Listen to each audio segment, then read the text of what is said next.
அது ஒரு கடினமான செயல் அல்ல, முடியாத செயல் அல்ல. நாடாளுமன்ற தேர்தலிலே தமிழகத்தில் நாம் அதை சாதித்து காட்டியிருக்கிறோம். இந்தியா முழுவதும் நம்மால் அதை சாதித்து காட்ட வேண்டும். ஆனால் வரத்துறை நம்முடைய இலட்சியம் என்ன, நம்முடைய கடமை என்ன, நாம் எதை சொல்ல விரும்புகிறோம் என்பதை மக்களிடையே பரப்புரை செய்கின்ற அந்த இயக்கத்தால் தான் வெற்றியை பெற முடியும். பரப்புரை இல்லாமல் எதுவும் முடியாது. உலகத்திலே சொல்லுவார்கள், உலகத்திலேயே சிறந்த பேச்சாளர், மக்களை கவர்ந்தவர் மகாத்மா காந்தியடிகள். இதையெல்லாம் 3000 மொழிகள் இருக்கிற, அதற்கு மேல் ஜாதிகள் இருக்கிற, பல்வேறு மொழிகள் இருக்கிற இந்த தேசத்தை ஒற்றுமைப்படுத்தி சுதந்திரத்தை அவரால் வாங்கி தந்திருக்க முடியாது. அதே நிலையை அடைவதற்காகத்தான் மீண்டும் ராகுல் காந்தி அவர்கள் இந்தியாவிலே காங்கிரஸ் கட்சியினுடைய புத்தமுடைய தலைவராக வந்திருக்கிறார். நமக்கு ஒரு புத்துணர்ச்சியை ஏற்படுத்துவதற்காக, பல்வேறு விதமான வளர்ச்சிகளை உண்டாக்குவதற்காக வந்திருக்கிறார். அவரோடு காரிலே வருகிற பொழுது அவர் சொன்னார், தமிழகத்தை விட ஒரு சிறிய நாடு தென்கொரியா, தமிழகத்திற்கு இணையான ஒரு தேசம் ஜப்பான். ஜப்பானிலும் தென்கொரியாவிலும் இரும்பு தாது கிடையாது, நிலக்கரி கிடையாது. ஆனால் அவர்கள் வெளிநாடுகளில் வளர்ச்சியை கொடுக்க வேண்டும், விவசாயத்திலே மேம்பாடு அடைய வேண்டும். தோழர்களே, உங்களிடையே பேசுவதற்கு ஏராளமான கருத்துகள் இருக்கின்றன. தமிழகத்தினுடைய உயர் நீதிமன்றத்தால் குற்றம் சாட்டப்பட்ட முதலமைச்சர் எடப்பாடி இவர்களை எல்லாம் தூக்கி எறிய வேண்டும் என்று சொன்னால் நம்முடைய மத சார்பற்ற கட்சிகள் எல்லாம் இணைந்துதான் அந்த வெற்றியை நாம் ஈட்ட முடியும், ஈட்ட வேண்டும். அதுதான் நம்முடைய நோக்கம். இறுதியாக ஒன்றை சொல்லுகிறேன். மோடி எவ்வளவு தவறான மனிதர் என்பதற்கு ஒரு சின்ன உதாரணம். இந்தியாவினுடைய கலாச்சார அமைச்சகம் சமீபத்தில் ஒரு குழுவை அமைத்திருக்கிறார்கள். அந்த குழுவினுடைய நடவடிக்கை என்னவென்று சொன்னால், இந்தியாவினுடைய 12,000 கால வரலாற்றை, 12,000 ஆண்டு கால வரலாற்றை மீண்டும் எழுத வேண்டும் என்பதுதான். நன்றாக நினைவில் வைத்துக் கொள்வேன், ஏற்கனவே வரலாறு இருக்கிறது. ஆனால் அவர்கள் மீண்டும் எழுத நினைக்கிறார்கள். எந்த வகையில் எழுத நினைக்கிறார்கள் என்றால் RSS பாணியில் எழுத நினைக்கிறார்கள். அதற்காக ஒரு குழுவை நியமித்திருக்கிறார்கள். அந்த குழுவிலே வடகிழக்கு மாநிலங்களை சார்ந்தவர்கள் கிடையாது, அந்த குழுவிலே தென்னிந்தியாவை சார்ந்தவர்கள் கிடையாது. நான் கேட்கிறேன், தென்னிந்தியாவும் வடகிழக்கு மாநிலங்களும் இல்லாமல் ஒரு இந்தியா இருக்க முடியுமா? இந்தியா என்பது என்ன, நீங்கள் வாழ்கிற பகுதி மட்டும்தானா? நாங்கள் வாழ்கிற பகுதி இல்லையா? தென்னிந்தியா என்பது எவ்வளவு சக்தி வாய்ந்த ஒரு பிரதேசம். முகலாயர்களை கூட உள்ளே விடாமல், உள்ளே அனுமதிக்காமல் வைத்திருந்த ஒரு பிரதேசம் தான் தென்னிந்தியார்கள். அந்த பெண்கள் நாம் நடைபெற வேண்டும், அவருக்கு முன்னால் நாம் செல்ல வேண்டும் என கேட்டு உங்களிடமிருந்து விடைபெறுகிறேன். நன்றி, வணக்கம். நம்முடைய உயிர் மூச்சு காங்கிரசின் சுவாசம், நம்முடைய தலைவர் இந்தியாவை பாதுகாக்க வந்திருக்கின்ற இளம் தலைவர், நாளைய இந்தியாவின் பாரதத்தின் பிரதமர் நம்முடைய தலைவர் ராகுல் காந்தி அவர்கள் உரையாற்றுகின்றார்கள். தலைவர் ராகுல் காந்தி, தலைவர் ராகுல் காந்தி, தலைவர் ராகுல் Gandhi.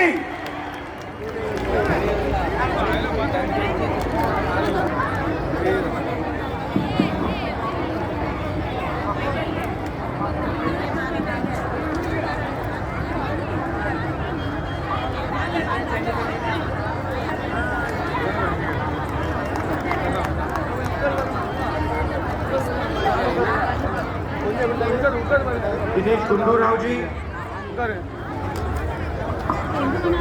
DS Alagiri ji, DR Ramasamy ji,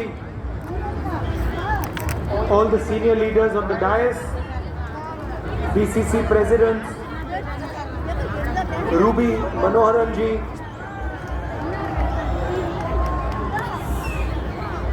party workers and friends from the media, I would like to welcome all of you here today. Tamil Nadu Congress கட்சியுடைய தலைவர் அவர்களே, திரு குண்டுராவ் அவர்களே, மேடையிலே அமர்ந்திருக்கின்ற காங்கிரஸ் கட்சியுடைய முன்னணி தலைவர்களே,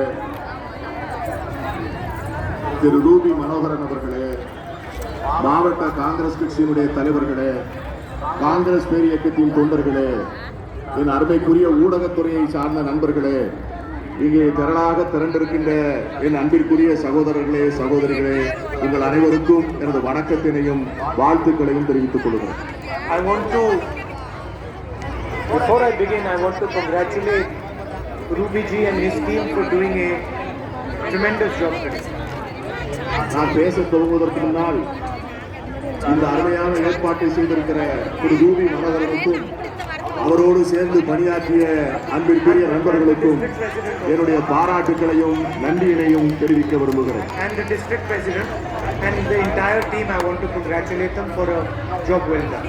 அதை போல மாவட்ட காங்கிரஸ் கட்சியுடைய தலைவருக்கும் மாவட்ட காங்கிரஸ் கட்சியுடைய நிர்வாகிகளுக்கும் காங்கிரஸ் கட்சியுடைய செயல் வீரர்களுக்கும் என்னுடைய அன்பான நன்றியினை காணிக்கையாக்குகிறேன். For me, coming to Tamil Nadu is always a tremendous pleasure.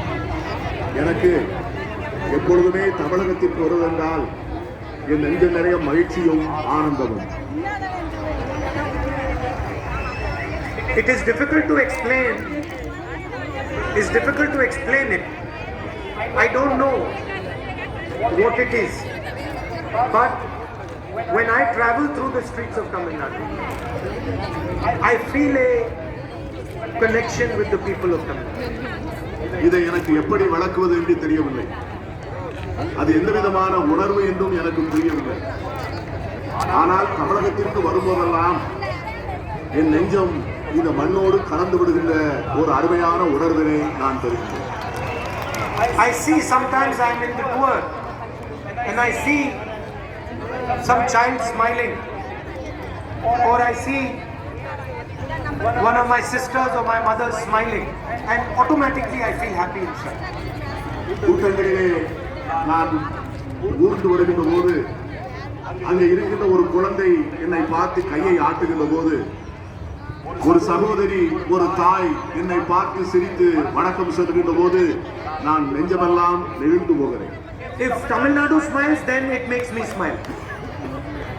If Tamil Nadu smiles, then it makes me feel happy and makes me smile. Tamil Nadu சிரிக்கின்ற போது என் உள்ளமெல்லாம் மகிழ்ச்சியால் நிறைந்து விடுகிறது. So it's simple. Instead of trying to make myself smile, all I have to do is make Tamil Nadu smile. ஆகவே என்னை சிரிக்க வைக்கின்ற தமிழ்நாட்டை நான் சிரிக்க வைக்க வேண்டும் என்பதுதான் என்னுடைய எண்ணமும் சிந்தனையுமாக இருக்கிறது. And also the love and affection you show me. I come here and sometimes I think we have a long relationship. Maybe you are smiling at me, or maybe I make you happy because of what my grandmother did or what my father did, or the relationship they had with you. இங்கே தமிழகத்திற்கு வருகின்ற போதெல்லாம் உங்களோடு எனக்கு இருக்கின்ற தொடர்பு என்னை ஆச்சரியப்பட வைக்கிறது. அதற்கு என்ன காரணம் என்று சிந்தித்து பார்க்கின்ற போது, நீங்க என்னுடைய பாட்டியின் மீது கொண்டிருந்த அந்த இந்திரா காந்தி மீது கொண்டிருந்த மாறாத அன்பு, என் தந்தையார் ராஜீவ் காந்தி அவர்கள் மீது கொண்டிருந்த பாசம். But I can say that I don't fully understand this connection. இது இருந்த போதிலும் கூட இன்னும் அதையெல்லாம் மீறி ஒரு ஆழமான ஈர்ப்பு தமிழகத்தின் மக்கள் மீது எனக்கு இருக்கிறது என்பதை, அதற்கு என்ன காரணம் என்பதை என்னால் இன்னும் புரிந்து கொள்ள முடியும். Maybe I was thinking about it. Maybe to understand the connection better, I have to learn Tamil. இதை இன்னும் ஆராய்ந்து இதற்கு என்ன காரணம் என்று நான் கண்டுபிடிக்க வேண்டும் என்று சொன்னால், தமிழ் மொழியை நான் முழுமையாக படிக்க வேண்டும் என்கிற முடிவுக்கு வந்திருக்கிறேன். I also come here and I reflect on your history. I reflect on your history. இங்கே வருகின்ற போது உங்களுடைய சரித்திரத்தை பற்றி நான் சிந்தித்து பார்க்கிறேன். And as somebody who doesn't come from Tamil Nadu, I notice one thing immediately. நான் தமிழ்நாட்டிலிருந்து அந்த பின்புலத்திலிருந்து வரவில்லை என்று சொன்னாலும் கூட ஒரே ஒரு முக்கியமான கோணத்தை நான் தொடர்ந்து சிந்தித்துக் கொண்டிருக்கிறேன். I might meet the poorest person, the weakest person, the person in maximum distress, but they never lose their dignity.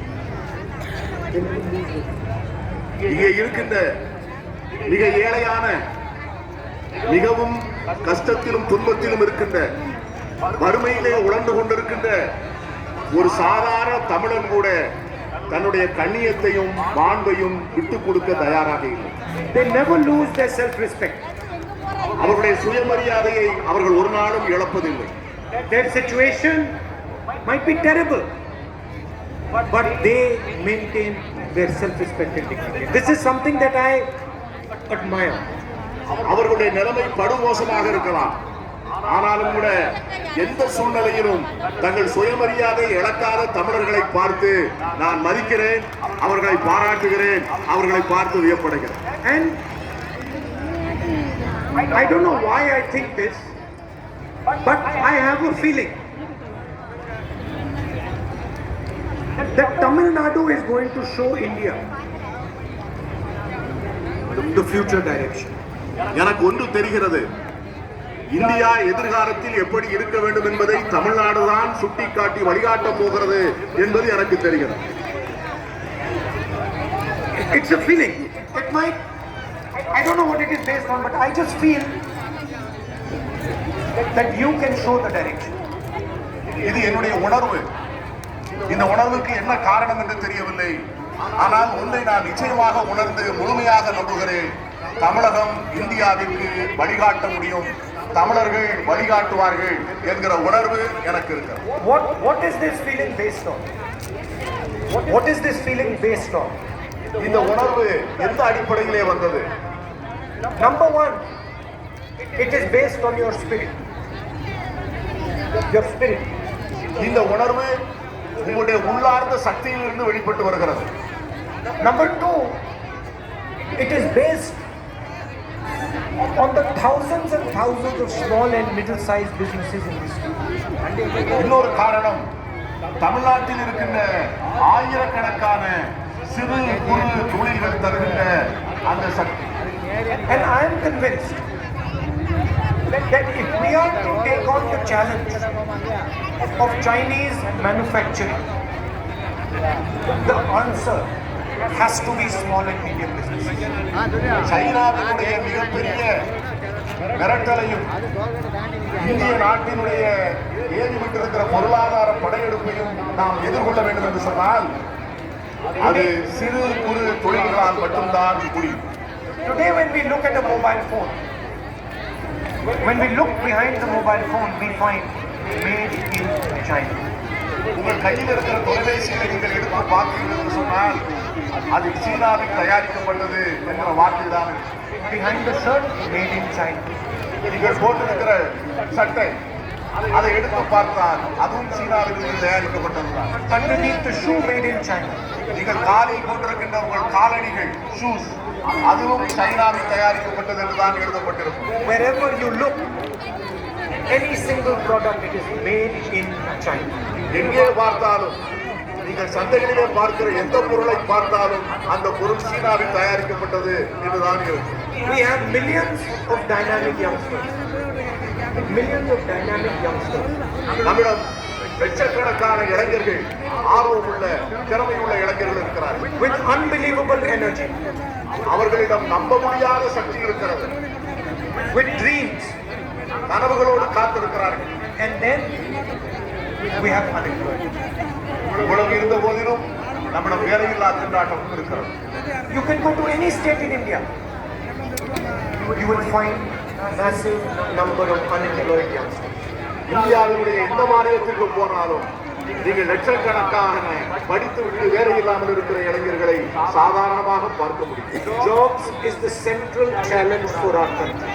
நாளைய இந்தியாவினுடைய மிகப்பெரிய சவால் வேலையில்லா திண்டாட்டம் தான். And I am convinced that if we get the government of Tamil Nadu to work காலனிகளிலே இது தமிழ்நாட்டில் தயாரிக்கப்பட்டது, இந்தியாவிலே தயாரிக்கப்பட்டது என்ற வார்த்தைகள். and when we walk on the streets of Tamil Nadu, we will find our youngsters employed. அப்பொழுது தமிழகத்தினுடைய தெருக்களிலே வேலை இல்லாமல் இளைஞர் இளைஞர்கள் எல்லோருக்கும் வேலை வாய்ப்பு கிடைக்கும். Now why is it that we are unable? The single most important reason is that the government in Delhi does not support small and medium businesses and does not support our farmers and our laborers. இதற்கு ஒரே காரணம், மத்தியிலே இருக்கிற அரசு இந்த நாட்டிலே இருக்கிற சிறு குறு தொழிலாளர்களை ஆதரிப்பதில்லை. இந்த நாட்டில் Small and medium businesses இந்தியாவிலே இருக்கிற மிக சிறிய இரண்டு தொழில்களுக்கு மிகப்பெரிய வேலை வாய்ப்புகளை உருவாக்கக்கூடிய அந்த மிகப்பெரிய முயற்சிக்கு முழுவதுமாக இருக்கக்கூடிய இந்த சிறு குறு தொழிலை சார்ந்தவர்கள் ஒரு